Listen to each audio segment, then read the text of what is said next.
This tutorial I'm going to show you how to create this neon text effect in Photoshop. To get started, I just added a dark background image along with the text layer to a project.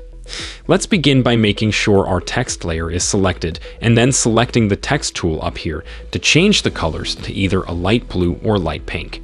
If you want to follow my example, just paste in this value. Then right-click your text layer and select Duplicate Layer. Select your top layer and go down here to click the Effects button. Select Inner Glow. In the pop-up, make sure your color is set to white. You also want to use the software technique and set the source to center. Now just play around with adjusting the opacity, choke, and size settings until your text looks like mine. Your numbers will likely be a little different depending on the size of your text. Once you're finished, select the bottom layer, go down to the Effects button and select Outer Glow. In here, set the blend mode to Vivid Light, change the color to match your text, or choose one just a little bit lighter. I know what color I want, so I'm just going to paste this value.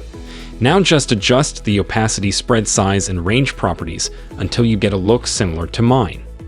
Again, the numbers will probably be a little different for you based on the size of your text. Okay, and there I have a really nice looking neon text effect in Photoshop. Thanks for watching, and see you next time. If this video helpful to learn quickly, hit the like button, and also don't forget to subscribe to our channel and hit the bell icon. Then you won't miss any upcoming tutorials.